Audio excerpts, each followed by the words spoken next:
Olá, tudo bem? Estamos começando mais um Em Minas, um programa da TV Alterosa que é realizado em parceria com o jornal Estado de Minas e com o portal UAI. Hoje temos a honra, a alegria de receber o senador Castelar Neto pelo PP, partido que ele ocupa hoje. Entrou como suplente pelo PHS, um partido que não existe mais, e hoje ocupa um lugar que era ocupado pelo senador Carlos Viana. O senador saiu para concorrer à Prefeitura de Belo Horizonte e agora o senador Castelar Neto está ocupando a vaga. Este programa tem 2 blocos aqui na TV Alterosa e o terceiro bloco que você assiste exclusivamente no nosso canal do YouTube do Portal UAI. Então, quando estiver terminando o segundo bloco, você já acessa youtube.com/portaluai para continuar acompanhando essa entrevista que está começando agora. Lembrando também que a íntegra deste bate-papo você lê na edição de amanhã do jornal Estado de Minas. Senador, um prazer te receber aqui no Em Minas, uma honra para nós. Obrigado, um grande prazer estar aqui. Você está muito novo para ser senador, como é que foi isso? Na verdade, nem tanto. Você está com quantos anos? Eu tenho 41 anos. Menino ainda. Queria ser.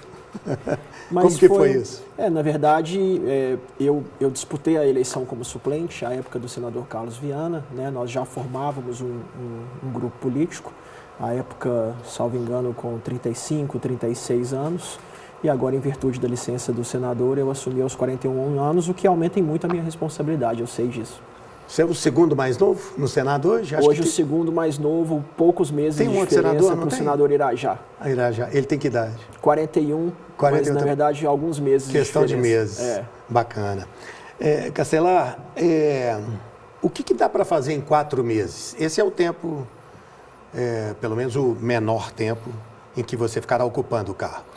Bom, Beni, para te falar a verdade, eu tenho montado um planejamento para 2 anos e meio de trabalho. Né? A nossa expectativa, confiando na vitória na vitória do senador Carlos Viana, por uma série de razões. Daqui a pouco vamos falar Daqui a pouco vamos falar disso, mas dá para fazer muita coisa. Né? O que eu tenho dito é que, na verdade, a população ela quer uma proximidade maior em relação aos senadores. Né? Muitas pessoas perguntam, o que faz um senador? Por que o senador está tão distante da população? Acho que a premissa maior é estar mais perto das pessoas, ouvir mais as pessoas, encaminhar projetos que sejam mais de interesse imediato das pessoas. Acho que em 4 meses já vai dar para mostrar um pouquinho da diferença do nosso trabalho e, se Deus quiser, prorrogar por mais 2 anos. Você tem alguma prioridade, por exemplo? Tem algum projeto que é assim, aquele projeto que você sempre ficou sonhando, pensando em apresentar e agora apareceu a oportunidade? Para te falar a verdade, eu já apresentei alguns projetos, já existem projetos tramitando e enumerados na casa. É mesmo? Poderia citar aqui alguns, alguns voltados para a advocacia, que é minha área de atuação, que são questões que já me incomodavam há algum tempo e que agora eu estou vendo a oportunidade de regulamentar em favor da classe, e outros projetos voltados à sociedade em geral. Então já tem muita coisa para debater. Mas qual que é assim, a cereja do bolo? Conta alguns dos projetos. Tem alguns um pouco mais polêmicos, vamos dizer. Por exemplo, vou te dar um exemplo aqui. Uma PEC que garante a todos os advogados, por exemplo, a sustentação oral em todos os julgamentos colegiados em tribunais. Isso já está previsto no Estatuto da OAB? Sim, mas alguns tribunais ainda restringem essa atuação do advogado por questões internas dos seus regimentos. Então, constar na Constituição, ali no artigo 133, que o advogado tem direito, porque no final das contas isso importa muito ao cidadão também, que vai ter o seu advogado ali combatendo até o último momento. Sem dúvida. Tem outros projetos que eu já apresentei, por exemplo, como o do Acordo de Não Persecução Penal. O acordo de não persecução penal é um ajuste que o Ministério Público faz com a parte ainda investigada, antes de apresentar uma denúncia, faz um acordo, literalmente, estabelece ali algumas condições, o pagamento de uma multa ou a prestação de um serviço, e com isso ele deixa de denunciar a pessoa, que preserva os seus antecedentes limpos, vamos dizer assim. Hoje existe uma regra que impõe que, para que essa pessoa aceite esse acordo, ela tenha que confessar o crime. E eu apresentei um projeto justamente para tirar essa obrigatoriedade da confissão do crime, porque a gente entende que não é necessário. Muitas pessoas, inclusive, que não praticaram crimes, têm interesse em fazer o acordo para ficarem livres dos processos, e aí acaba entrando num contrassenso de ter que confessar algo que ela não praticou. Enfim, são 2 situações que já foram, inclusive, encaminhadas ao Congresso. Outras, para além do assunto, né, da advocacia, por exemplo, eu já apresentei um projeto para incluir o Alzheimer na lista de doenças que justificam a isenção de imposto de renda para aposentados e reformados. Tem lá um rol muito importante. Tem um rol enorme de doenças e o Alzheimer não consta desse rol, então já foi feito isso também. Já apresentei também um projeto para incluir aparelhos auditivos como valor a ser deduzido do imposto de renda. A gente sabe que as despesas médicas a gente consegue deduzir ele no nosso imposto de renda, mas o valor pago com o aparelho auditivo não é deduzido. Então, tem uma série de questões já apresentadas, outras em mente. Eu quero trabalhar bastante e aproveitar essa oportunidade. Bacana. Senador, a PEC da anistia aos partidos, né, vai ser votada no segundo semestre, né? Sim. Qual é a sua opinião a respeito dessa anistia? É um tema polêmico, né? Porque quando se fala de uma forma mais genérica, a anistia a partidos políticos, as pessoas, a primeira reação é sempre no sentido de, olha, não concordamos, os partidos têm verbas que poderiam ser implementadas e utilizadas, que acabam sendo, né, retiradas de outras fontes que poderiam estar sendo aplicadas pelo Estado, mas a gente tem que pensar por aí, também... Não, mas a gente tem que pensar também, cá entre nós, que numa Acho democracia... que o cidadão comum, ele tem essa percepção. Numa democracia organizada como a nossa, eu acho que é fundamental que os partidos tenham uma estrutura mínima de atuação, consigam se organizar, consigam difundir as suas ideias, consigam lançar as campanhas. Sobretudo agora, de um tempo para cá, que nós estabelecemos a não possibilidade de doação através de empresas privadas, né? Então, hoje, os partidos vivem dos fundos eleitorais ou de doações recebidas de pessoas físicas. Então, como empresas, obviamente, eles têm que ter recursos para manejar, para poder lançar suas candidaturas. Agora, é claro que a gente tem que avaliar a questão com calma, tem que aprofundar no tema, sem qualquer tipo de abuso, tem que ver a possibilidade técnica de se permitir isso ou não, como qualquer situação no âmbito social. Se fosse hoje a votação, pelo que eu entendo, o senhor votaria a favor? Votaria a favor. Mesmo com todas essas críticas? Mesmo com todas essas críticas, porque eu acho que, no final das contas, é uma garantia para a nossa democracia. Mas, pelo que o senhor está dizendo, há uma possibilidade de reverter aí, em função dessas discussões? Há uma possibilidade de ajustar o texto, de buscar um caminho que seja um pouco mais ameno, enfim. É uma questão que tem que ser aprofundada e analisada com mais calma, mas não é uma questão que me incomoda num primeiro momento. Um outro tema latente, tema que está pegando fogo lá, é o projeto do senador Rodrigo Pacheco sobre a questão da dívida, né?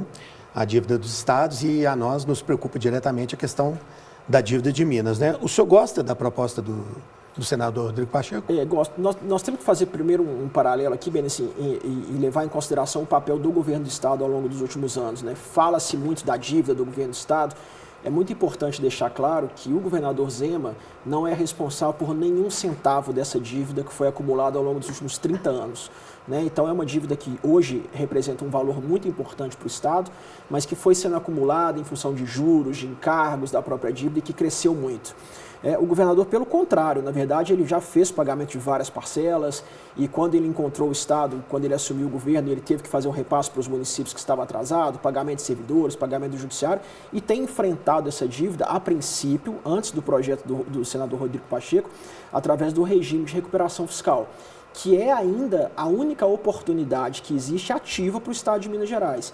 Né? Então, que o Estado lá buscou, junto ao Supremo Tribunal Federal, a possibilidade de aderir ao sistema, ao regime de recuperação, tem se mantido no regime de recuperação, obedecendo 100% das condições impostas, e agora surgiu, de fato, uma proposta, que é o PROPAG, né? Que é uma proposta capitaneada pelo presidente Rodrigo Pacheco, que tem uma certa diferença em relação à RRF e principalmente por algumas opções, como, por exemplo, permitir a federalização de algumas empresas estatais como parte do pagamento. É um cenário interessante que vai ser debatido no Senado no segundo semestre, que pode ser lapidado ainda, alguns ajustes técnicos, e aí muito técnicos, que acho que a gente tem que avaliar com mais calma, e que, se aprovada essa proposta, e se for mais benéfica para o Estado de Minas Gerais, nada impede que o Estado depois migre para esse formato. Mas a manutenção por hora no regime de recuperação fiscal é fundamental.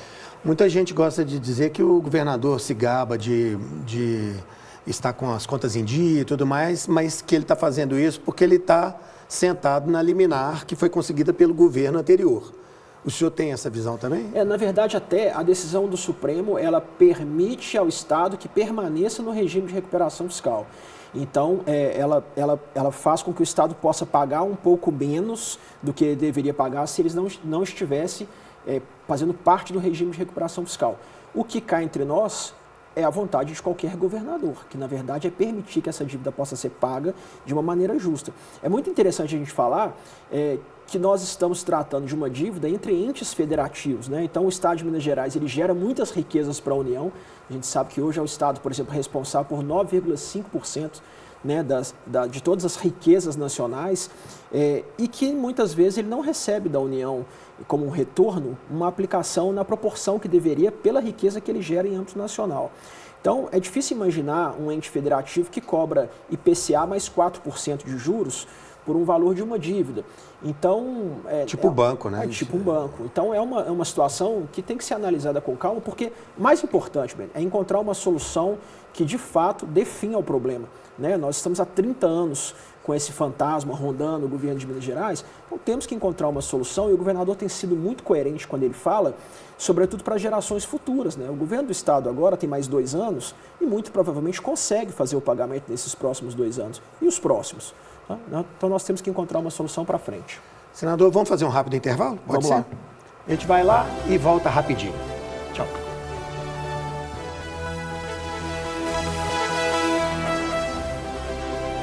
Estamos de volta com o segundo bloco do Em Minas, hoje conversando com o senador por Minas Gerais, Castelar Neto. Já falamos aqui de dívida do Estado, já falamos sobre anistia dos partidos, agora vamos falar um pouquinho de reforma tributária. Perfeito. Esse é outro projeto também que está na mesa e é um dos projetos mais importantes dos últimos anos em tramitação no Congresso Nacional. Tá bom do jeito que está? Ou o senhor vai ter oportunidade de, por exemplo, sugerir alguma modificação? Como é que o senhor está vendo esse projeto? Na verdade, foi aprovada a emenda que justifica a reforma tributária depois de décadas e décadas de tentativas, e agora nós vamos regulamentar a reforma tributária, né, que é justamente o momento em que o Senado está se debruçando sobre o tema. E aí, Ben, talvez de fato haja a necessidade de algum ajuste. E é um ponto muito importante porque, de fato, nós temos que encontrar um equilíbrio. Né? Existem algumas premissas sobre a regulamentação da reforma tributária. Uma delas é fazer com que os tributos fiquem mais simples ao entendimento do consumidor. Né? Então, a pessoa ela tem que ter uma noção maior do que ela está pagando, se é referente a um produto, se é referente a um serviço, qual que é a alíquota que ela está pagando. Porque hoje o brasileiro ele paga tantos tributos que no final do dia ele não sabe especificamente o que ele pagou. Ninguém tem a menor ideia. Você compra uma garrafa de água e não sabe quanto tem exatamente. de então, imposto. Essa questão ela tem que ficar mais clara. Mas ao ficar mais clara, ela também não pode, de outro lado, acarretar um aumento na alíquota que já é paga pelo consumidor. Cá entre nós, o brasileiro já não suporta mais a carga tributária que ele está submetido. Então, para você, isso é uma premissa, não aceitar que haja aumento. Aumentar de forma nenhuma. Não foi a lógica quando se pensou na reforma tributária. Pelo contrário, era simplificar para o cidadão e, ao mesmo tempo, diminuir, no final das contas, a alíquota que era paga por ele. De outro lado, também, nós sabemos que dentro de um sistema federativo, nós temos que manter um equilíbrio dos estados, sobretudo, enfim, dos municípios. E o presidente Rodrigo foi muito correto quando ele recebeu a regulamentação da reforma tributária no Senado. Ele disse o seguinte: gente, temos que ter calma. Não é um assunto que a gente tem que aprovar às pressas, porque temos que ouvir as partes, temos que ouvir os entes federativos, temos que ouvir as empresas, enfim, as áreas de atuação interessadas para buscarmos uma solução justa. É importante encontrarmos uma solução justa para todas as partes, mas principalmente para o contribuinte brasileiro. Senador, eu até anotei aqui para eu não falhar, mas assim, o senhor é muito ligado à família Aro, Sim. Não é isso? E esse grupo integrou a prefeitura do atual prefeito Fuad, que é candidato à reeleição. O grupo também integrou a equipe do governo Romeu Zema, não é? Que está com a Luísa Barreto como candidata, ou pré-candidata, no caso. O grupo já esteve ao lado do presidente da Câmara, o Gabriel Azevedo, hoje estão rompidos, mas já teve uma ligação. Não é? E agora o grupo está apoiando o senador Carlos Viana. Por uma questão ideológica, existe algum dos candidatos com quem o grupo não conversaria de jeito nenhum? E como é esse relacionamento com candidatos de vertentes tão diferentes? Tá. Bom, por partes, Ben. Em relação ao governo Fuad, né, nós fizemos um acordo com o Fuad, com o prefeito Fuad, em relação a quem cá entre nós eu tenho um carinho muito grande, um respeito muito grande, que foi um acordo de governabilidade. Naquele instante, nós ajudamos a Prefeitura de Belo Horizonte a ter governabilidade, a poder implementar suas ações, aprovar os seus projetos. Foi um acordo que foi cumprido do início ao fim e que cá entre nós ainda persiste, sobretudo porque os vereadores do nosso grupo político, capitaneado pelo secretário-chefe da Casa Civil, Marcelo Aro, esse esses vereadores ainda continuam na base do governo Fuad até 31 de dezembro em relação a votações na Câmara, a manutenção da base. Esse foi um acordo de governabilidade. Isso sempre ficou muito claro para o prefeito Fuad e sempre ficou muito claro também para o nosso grupo político. Tanto que, em abril, quando o nosso grupo político decidiu não caminhar com o prefeito Fuad no que diz respeito às eleições para a Prefeitura de Belo Horizonte, o nosso entendimento foi, é mais prudente da nossa parte, mais transparente, mais correto deixar a Prefeitura, e nós deixamos a Prefeitura justamente para poder avaliar, de fato, qual era o nosso melhor caminho a ser tomado. E o prefeito está entendendo isso? 100%, sempre ficou muito claro, não tem dificuldade nenhuma com o prefeito, pelo contrário, nenhuma rusga. Em relação à minha posição pessoal, eu posso dizer que eu tenho uma ligação muito forte com o senador Carlos Viana, porque nós nos candidatamos numa mesma chapa desde 2018. E de lá para cá eu acompanho o trabalho dele com mais frequência, tenho mais proximidade e, de fato, para além do meu interesse pessoal na condição de suplente, eu vejo o senador Carlos Viana como o mais preparado para a disputa por tudo que ele já fez para o estado de Minas Gerais, para Belo Horizonte, para as questões do metrô. Eu acho que ele é uma pessoa que conhece muito bem Belo Horizonte e que tem uma perspectiva, de fato, de fazer um bom trabalho. Então eu me sinto muito confortável em relação a isso. Em relação ao posicionamento do governo do Estado, né, porque hoje, como você citou, o Marcelo Aro, que é o líder do nosso grupo político, é secretário-chefe da Casa Civil do governador Romeu Zema, o secretário da Casa Civil, Marcelo, tem mantido conversas com o governador para definir, de fato, como que o governo vai se posicionar, se a Luísa Barreto, de fato, é candidata ou não é. São questões que acho que as próximas semanas vão deixar mais claras aí para a população em geral. Mas ela não vem para serviço do Viana, por exemplo? Eu, sinceramente, não participei de nenhum tipo de conversa de composições majoritárias entre candidatos e vice. Num determinado momento, o senador Carlos Viana até a elogiou, falou que ela tinha, de fato, competências técnicas que justificavam, mas é uma questão que está sendo tratada pelo governo do Estado e eu, de fato, não tenho participado. Eu tinha te perguntado se o grupo não conversa com algum outro candidato ou se o grupo está sempre aberto. Por exemplo, o Tramonte está liderando as pesquisas, o grupo conversaria com ele ou com outro? Não, na verdade, nós temos algumas questões ideológicas, né? O grupo hoje ele tem um posicionamento mais de centro-direita, então tem candidatos com os quais, de fato, o nosso pensamento reverbera de uma forma mais tranquila, mas as questões estão bem claras e eu acho que nas próximas semanas, com as convenções, vai ficar tudo mais evidente para a população. Você acha que a eleição está aberta, assim? Ainda não houve as convenções, né? Todas, no caso, né? As homologações de candidaturas ainda não aconteceram. Está em aberto ou já tem uma sinalização do que vai acontecer? É uma eleição pulverizada, né? As pesquisas mostram que, de fato, existem muitos candidatos que se colocaram no pleito, que, sinceramente, não sei se todos permanecerão até o final. Então, de fato, eu acho mais prudente aguardarmos as convenções, a decisão em relação a quais são os players, de fato, dessa eleição, para a gente poder ter um cenário um pouco mais claro. É uma eleição de 2 turnos ou alguém pode vencer no primeiro turno? Com certeza absoluta, uma eleição de 2 turnos. Quem que vai para o segundo turno? Além do Carlos Viana, outros com boas possibilidades. Eu citaria aqui... Você está convicto? Eu estou muito convicto pela qualificação dele, mas eu citaria aqui o prefeito Fuad, citaria o Mauro Tramonte, citaria o Bruno Engler, talvez a Duda Salaber, mas não vejo outros candidatos. Muito aberto, né? Está muito aberto. Senador, o senhor citou o Marcelo Aro, né? E eu perguntei também, né? Essa relação do senhor com ele vem de onde? Vocês têm uma ligação muito próxima, não é isso? Sim, eu tenho muita proximidade, eu considero o Marcelo um irmão, de fato, embora nós não tenhamos nenhum tipo de parentesco efetivo. É um amigo de infância, praticamente, então eu sempre estive do lado dele nas primeiras eleições, na sua candidatura para vereador, depois para deputado federal. Temos muita proximidade, muita identidade, as nossas famílias são amigas, então nós sempre unimos esforços. Já falaram que o senhor é primo dele, não tem relação de parentesco? De parentesco não, me considero um irmão dele, mas não tenho relação de parentesco. Senador, o senhor tem uma trajetória também, ou você, né? Comecei te chamando de você, né? Você. Você tem uma trajetória dentro do futebol também, Sim. né? Com cargos na FMF, Sim. na CBF e até na FIFA. Né? Isso. Esses vínculos continuam, mesmo agora você na verdade, como senador? Eu comecei como assessor do presidente Alexandre Calil no Atlético, né, em 2009. Em 2014 eu me lancei candidato a presidente da federação, fiquei presidente de 2014 a 2018, assumi a vice-presidência da CBF também após eleições, por onde eu fiquei até 2022, e hoje eu sou membro de um tribunal da FIFA que, na verdade, decide questões administrativas até 2025. E mantenho uma posição também dentro de um conselho de gestão da Federação Mineira de Futebol, como diretor estatutário ali, acompanhando no dia a dia, um pouco mais distante, mas eu estou lotado na FIFA até 2025. Vamos só aproveitar rapidinho para falar como é que você está vendo o momento do futebol brasileiro. O momento do futebol brasileiro? Acho que nós estamos numa entre-safra de jogadores, que é muito evidente para o torcedor brasileiro, né? Nós tínhamos por hábito, na nossa infância e juventude, saber a escalação do Brasil de 1 a 11, né? Hoje é muito difícil uma pessoa, de fato, conseguir aqui recitar a escalação da seleção de 1 a 11. Então, mas eu tenho certeza, o Dorival é um bom técnico e eu sinceramente gosto do trabalho dele. Acho que com mais um tempo de trabalho ele pode ajustar o nosso time para voltar a ser competitivo. Senador, quero agradecer muito a sua presença aqui na TV Alterosa, mas lembrando, como a gente combinou, temos um bloco agora no canal do YouTube do Portal UAI, tá bom? Perfeito, eu que agradeço. Obrigado. Obrigado. E a você que está nos acompanhando, então acessa aí rapidinho, youtube.com/Portal UAI para continuar acompanhando a nossa conversa, tá bom? Aqui na TV Alterosa a gente tem um próximo compromisso, que é no sábado que vem. Um abraço, tchau.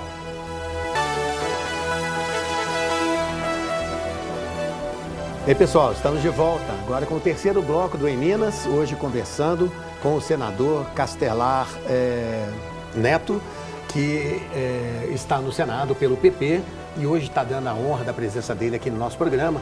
Já falamos de reforma tributária, reforma fiscal, já falamos de vários assuntos.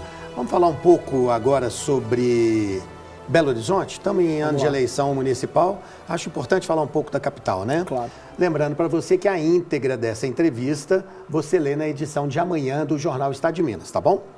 Como é que o senhor tem visto a cidade? A cidade está crescendo, está melhorando? Ou, pelo fato de ela estar crescendo, os problemas estão se agravando? Eu tive a oportunidade de estar como secretário de governo por quase um ano, né, do prefeito Fuad. Foi um período que eu consegui ali me conectar e tangenciar com praticamente todas as secretarias e me deu a oportunidade de uma forma mais capilarizada de conhecer a cidade, até mais do que eu conhecia anteriormente, te confesso. Foi bom, então? Foi bom, foi uma ótima oportunidade. Acho que a cidade já evoluiu em muitos pontos. E existem outros pontos que são muito sensíveis, que todos nós sabemos, um transporte público de qualidade, questões afetas ao nosso sistema de saúde, são questões que a gente precisa ainda evoluir e eu tenho certeza que nos próximos anos vão ser o centro de atenção de qualquer prefeito que estiver aqui em Belo Horizonte. Você citou transporte e saúde, para você são os maiores problemas? Eu acredito que são os dois mais evidentes, assim, pelo menos aqueles problemas que afetam a maior quantidade de pessoas. Né? Existem outros problemas, como, por exemplo, as pessoas em situação de rua, que de fato é uma questão que a gente tem que enfrentar, que tem que encontrar uma alternativa, uma solução, mas especificamente transporte e saúde, a meu sentir, são os pontos mais sensíveis que têm que ser encarados de frente pelo próximo prefeito. Eu já fiz essa pergunta para alguns convidados que vieram aqui, dependendo do segmento, né, do cargo que essa pessoa ocupa e tal. Vou aproveitar para fazer para você. Eu vejo as pessoas assim cobrando muito o metrô em Belo Horizonte. E o metrô, na concepção original dele, é aquela coisa por debaixo da terra e tal. Nem é o caso de Belo Horizonte. Eu acho que se começar a furar buraco hoje, nem os nossos bisnetos verão o metrô funcionando. O senhor não acha que é o caso de mudar o rumo dessa prosa e começar a falar em transporte multimodal? Isso não seria mais moderno e adequado até para orientar as conversas? Como é que você vê isso? Belo Horizonte tem uma particularidade que difere de outras capitais relevantes, que é o nosso relevo, né? Então, assim, é uma cidade muito montanhosa. Então, nós temos que buscar alternativas mais criativas, regra geral. Em relação ao metrô, e aí foi bom ter falado, de fato, o senador Carlos Viana, ele tem atuado de uma forma muito firme em relação ao metrô ao longo dos últimos anos.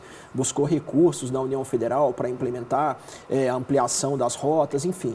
Mas o metrô, por si só, ele não resolve 100% do nosso problema, né? Como eu falei, é uma cidade com relevo muito acentuado. Que tem áreas que nunca vão ser alcançadas. Tem que ter ônibus suplementares que acessam vilas e favelas, tem que ter um sistema, enfim, de cordões com mais amplitude para que as faixas exclusivas, como, por exemplo, acontece para o MOVE, para o táxi, até para o Uber. Então, tem que ser pensado, inclusive, também, é muito importante isso, a cidade ela tem que ser pensada dentro de um contexto metropolitano. Né? Não adianta a gente achar que vale a pena resolver o problema do trânsito de Belo Horizonte ou do transporte de Belo Horizonte até a nossa linha que divide com Contagem, que divide com Betim, que divide com Nova Lima. Como hoje Belo Horizonte é uma cidade que praticamente não tem mais para onde crescer, né? Nós temos que pensar uma solução metropolitana e por isso é muito importante que os prefeitos estejam unindo esforços nesse sentido. Vamos aproveitar para você fazer uma avaliação da gestão Fuad. Tem sido uma boa gestão? O que o senhor tem visto que não está funcionando legal? Eu acho que é uma gestão muito técnica, muito bem intencionada, que apresentou resultados importantes. Como eu falei, eu tive o privilégio de estar lá praticamente um ano e acompanhei vitórias significativas do poder municipal. Alguns pontos, e eu tenho certeza que o próprio prefeito Fuad também reconhece isso, em alguns pontos há a possibilidade de uma evolução significativa, como, por exemplo, o sistema de transporte, né? Na verdade, o prefeito, nos últimos meses, determinou e tomou atitudes um pouco mais drásticas em relação ao sistema de transporte, mas que ainda não se mostraram efetivas na prática, no dia a dia, na qualidade do transporte para o cidadão. Já melhorou, mas eu acho que pode melhorar ainda mais. Nós já comentamos um pouco aqui, você teve a oportunidade de falar do governador Zema, mas eu queria uma análise sua fora dessa questão da dívida do Estado, Sim, sobre a gestão do governador.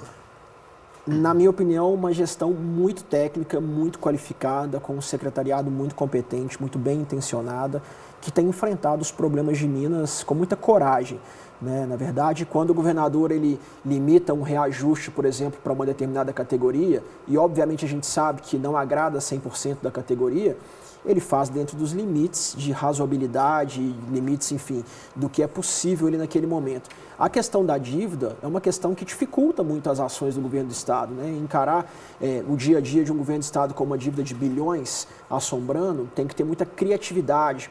É importante falar, e eu, salvo o melhor juízo, eu disse aqui no primeiro bloco, Minas Gerais hoje representa 9,5% das riquezas nacionais, né? Minas Gerais tem captado uma série de investidores, de parceiros, tem sido muito criativo na busca de investimentos e eu acredito que o governo Zema, ao longo desses últimos 6 anos, né, do primeiro mandato e mais 2 anos desse mandato, tem sido o melhor governo dos últimos tempos.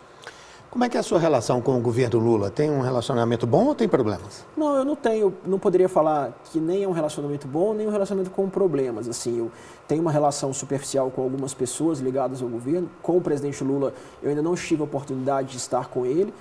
Admiro algumas ações do governo, acho que o governo Lula, no primeiro momento, se mostrou, de fato, muito bem intencionado ali nas suas propostas de governo, que foi apresentado, mas que, na prática, deu para perceber de uma forma muito clara que as promessas de campanha não se realizaram, né? Então as pessoas continuam sentindo dificuldade no final do dia, na compra dos seus alimentos, enfim. Acho que o governo trouxe uma expectativa, e até para nós, assim, né, pessoas de mais de centro-direita, por exemplo, que eu me identifico mais, criou-se uma expectativa de que algumas coisas iam acontecer e eu não senti 100% de evolução. Mas acho que na média, nota 5,5. Para a gestão Lula, Lula 3. Sim. É uma gestão pior do que as outras duas? Acredito que sim, nesse momento, sobretudo por questões econômicas e tal. Acho que nos outros governos nós tivemos ali um cenário internacional que favorecia muito. E nesse momento o cenário internacional não favorece tanto, então o governo também está sofrendo com isso. Senador, muito obrigado, viu, pela sua presença aqui no Em Minas, mais uma vez te agradecendo pela honra de te receber aqui. Obrigado, tá, eu que agradeço a oportunidade. Um abraço, valeu, Um abraço. boa sorte lá. Até mais, tá obrigado. Bom? A você que nos prestigiou aqui no YouTube do Portal UAI, muito obrigado pela sua audiência e a gente volta a se ver semana que vem. Tchau.